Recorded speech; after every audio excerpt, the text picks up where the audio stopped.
Magandang gabi, Alduin, Yen. Tulad ng sinabi ni Kuya Johnny, nandito na yung bagong invention niya na talagang makakatulong sa ating lahat. Hindi lang dito sa Pilipinas, kundi sa buong mundo. Ang produktong ito ay isang bagay na sa wakas, nakita na yung pangsugpo dun sa radiation na dala ng mga electronic devices, lalong-lalo na ang cellphone, na halos lahat ng tao ngayon ay may cellphone.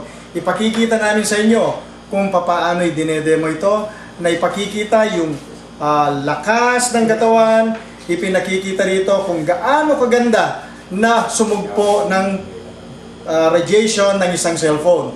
So dito, gagawa tayo rito yung tinatawag na balancing, strength.